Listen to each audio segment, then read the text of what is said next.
Hey guys, and welcome back to my channel. So today is going to be all about my spring most worn items, and I'm taking your feedback on board. You're really keen to see my 10 most worn items, so that's what I'm going to be going through today. And I wanted to start off with something that I wouldn't say it was my most worn item, but it's definitely been one of the ones that I've gotten the most questions about over spring, and that is the Eyeliner Boss Boot. Now, I've had so many of you ask me if I could do a review and comparison on the Eyeliner Boss Boot and the Acne Studios Jensen boots, which I have here. So what I'm going to do is just talk you through the pros and cons of each and which one I actually prefer and would recommend, and I'm also going to do a side by side. Just keep in mind I have had my Acne Jensen boots for 2 years now, so they are very worn and very well loved. So that's obviously something that's going to come across quite clearly in the comparison. So the Eyeliner Boss Boot is pretty reasonable. I want to say it's around the $200-ish US dollar mark. I'm just going to try and hold them like this. They are made from a grained leather, which is really soft, and I have to say that this is probably one of the more comfortable shoe launches that they have come out with. Definitely a lot better and a lot less stiff than the Chelsea boot, which I also have. They have a pointed toe which is squared off, and then they have this silver zipper detail, a tab, and I want to say possibly a 2-inch block heel. Now, the Acne Jensen boots by comparison are slightly lower in the heel. They have a pointed toe, which, as you can see, mine has worn down quite a lot. And then they have these elasticated panels on the side which help you to get the boot on your foot. Now, if I'm giving my complete 100% honest opinion, I've said this so many times, but I do not think that it's worth investing in a pair of Acne Studios Jensen boots. There's a very similar pair from a brand called Mark Fisher, which is available on Nordstrom. I will link it in the description box below because I do have those boots in a kind of beige suede, and they're essentially the same design for a fraction of the price, and the quality is also really nice, and they're actually much more comfortable. They feel a bit more slipper-like and they're a little bit wider.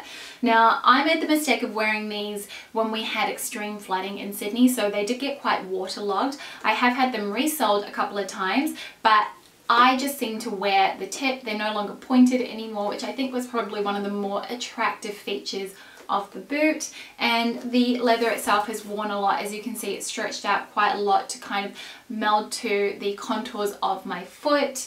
Aside from that, I mean, they are really nice boots. They are very soft. They are comfortable right off the bat. But again, I think that they have a really high price tag, and you can get other boots for a fraction of the price. So, I mean, as you can see, there are some pretty subtle differences. With the Eyeliner Boss Boot, I mean, I haven't worn these anywhere near as much, but I'm definitely going to be a little bit more careful with them and not wear them when it is pouring down with rain. I love the zipper detail. These do sit a little bit higher up the ankle, and they have a tendency to kind of crease around here a little bit, so it's up to you in terms of which ones you think are probably going to be a little bit more flattering on you. But I love the high heel on them, and they're very good quality and definitely ones that I see lasting for a long time. I know with my other Eyeliner boots that I haven't even had to get them soled yet because they don't have that same leather sole, so it's going to last a lot longer before you actually need to take them to a cobbler. So that's sort of my feedback on them. I hope that helps you. Those of you who are looking to get a pair, for reference, I am a European 40 in the Acne Jensen Studio boots. They fit me true to size, and I am a US 9.5 in the Eyeliner Boss boots, which is the equivalent to a European 40. So these do fit true to size, and I haven't had a single blister from wearing them. So highly recommend them if you're looking for a pointed toe boot. Next, I might move on to what has probably been my most worn item of the spring. I'm obsessed with it. You guys are probably sick of seeing this. It is the J. Crew denim miniskirt with the frayed edged hem. This has been such a great addition to my wardrobe. I'm so glad that I decided to buy it. I bought it when I was in Dallas, and I was completely not expecting to pick something up like this, and it's just been so versatile. I like the length, I like the fact that it's high-waisted, and being white, it just pairs with everything, and I think it looks really smart. It's not too short, which is what I really adore about this particular piece. Next up is a t-shirt, and there's actually, I've just noticed a really major theme going on with every single item I'm going to be talking about. They're either black or white.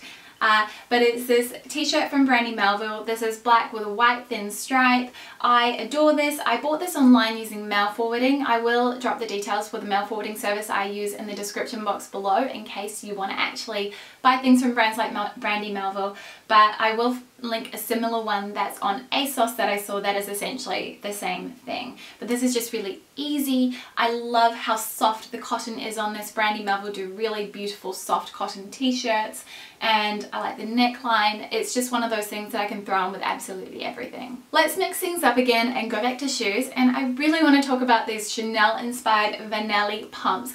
Again, I bought these from Nordstrom. They are amazing. These are so comfortable. It's ridiculous. They didn't require any wearing in. I have worn these so much that I'm actually starting to wear the fabric at the toe. I really should have gotten these resold, but I just haven't. I really have thrashed them and haven't really cared too much for them, I would say, compared to some of my other shoes, but they are really lovely. They're such a good dupe. They're really affordable. The leather is nice and soft. They've got a really reasonable heel height.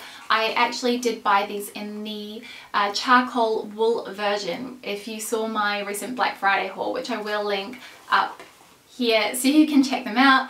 These do fit true to size. I got them in the US 9 and they're a perfect fit for me as a European 40. So definitely a great one if you've had your eye on the Chanel two-tone pumps but you don't want to spend Chanel prices. Okay, so I've got another skirt that I want to talk about, and this one is from H&M, and it's sort of this black vinyl lacquered kind of effect pencil skirt that I bought on an absolute whim. This was really affordable. I want to say it only cost me about $30, but it's become such a workhorse in my wardrobe. It's just got a zip up closure at the back. I will say that this is not great when it's hot because it's just lined with microfiber and being made out of plastic, literally being made out of plastic. It doesn't lend itself well for those really hot days, but I've worn it all the same. It looks great with absolutely everything. It's just, you know, one of those very simple, versatile pieces. It looks great with flats, with heels, just one that I can't get enough of.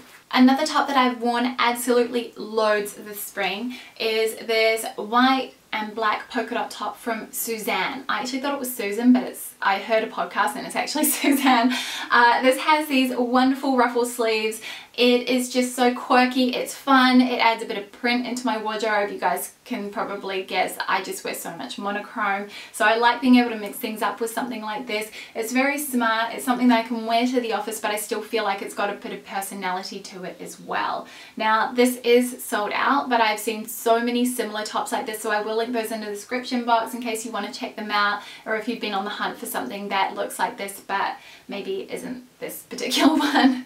Now, I thought I'd talk about something that's possibly on the other end of the spectrum in terms of price to everything else I've been talking about, and that is my Chanel boy bag. Now, I splurged on this a few months ago. I will drop a link to my unboxing up here in case you want to have a look, but I've had my eye on this bag for so long and I really wanted to buy a Chanel before I turned 30, which I know is just absolutely ridiculous, and honestly this is the most amount of money I've ever spent on one item in my wardrobe. It's probably going to be the most amount of money I ever will spend on one item for my wardrobe, but I love it so much. It is just such a stunning and classic bag. I really like the chevron design and I love the fact that I got it in the caviar leather. I just think it was the perfect choice because it's a lot more carefree and it's got the ruthenium hardware, which is really beautiful. It has been holding up really well. I wear this on the weekend as sort of my casual bag just because it's a bit too small for me to take to work throughout the week, but it's a really great one. It goes with every single one of my outfits just because it is so timeless and classic in its design. So very pleased with this. I have actually seen a really affordable dupe for this bag. So if you want to get the Chanel look but you don't want to pay Chanel prices, which I 100% do not blame you, it is extortion, then I will link that in the description box below as well. So just keeping on that theme of accessories, I have been wearing this watch from Daniel Wellington so much recently. This is just one of their classic Sheffield watches. I can't remember the size of the actual watch face, but I will make sure to put that in the detail below. But this is just silver hardware, black leather strap, absolutely brilliant. I love the fact that this complements all of my outfits so easily and so effortlessly. I don't particularly love the leather on the strap though. I do find it super stiff. I wish it was a little bit softer, but that's really my only complaint. I like the way that this looks with everything, and I think the oversized watch face just gives a little bit of masculinity to my outfits. Then I've just got two more items to mention, and the first one is this navy ruffle dress from Karen Walker. I wore this in a recent video, I'm pretty sure. I will link it up here so you guys can check it out, but this is a few seasons old now, so unfortunately you can't get your hands on this anymore. I managed to find it on eBay. As usual, is where I tend to find a lot of my Karen Walker items these days. It's just a really beautiful dress. I love the ruffle around the front, which actually goes around the back as well. I just think it's absolutely brilliant, and it has these beautiful ruffle pocket details as well. It's just a little mini dress. It's a great one to throw on. I don't have to think too much about it, and it also works for winter as well with a little roll neck underneath. So this is just one I've been reaching for so much because I love a good summer dress. It's just an outfit all in one, and you don't really have to think about any other details except for what shoes you're going to wear. Then the final item that I've been wearing so much over spring is this faux leather jacket from MVN. Now, I was looking for a real leather jacket for a long time, but I have really expensive taste, as it turns out. Champagne taste on a bare budget right now, I would say. So I decided to go for something that was faux leather, and I feel like this is actually a really good faux leather option. It doesn't look like faux leather. I've had so many people think that it is leather, but it's not. It's fully lined. I like the silver hardware. That's my personal preference when it comes to leather jackets, and it's just a really classic style. I just worn this with every single outfit. It goes with it really does just go with everything, and it's pretty affordable as well. I'm pretty sure the Iconic, where I got it from, would have a discount or something for this particular style. They usually do, but yeah, it's just been one I've been reaching for so much because it's been a lot colder in Sydney over spring, a lot more so than I anticipated, so I've been able to get a little bit more wear out of those more transitional pieces while we build into summer. So those are my 10 most worn items for spring. I hope you guys enjoyed this video, and for those of you who are wanting the Everlane Boss boot versus the Acne Studio Jensen boot review, I do hope that you found my comments and feedback useful. So yeah, that's everything. I'd love to know what your most worn items are for the spring, or if you're living in the Northern Hemisphere for autumn, and I will see you guys next time with a brand new video. See you soon. Bye!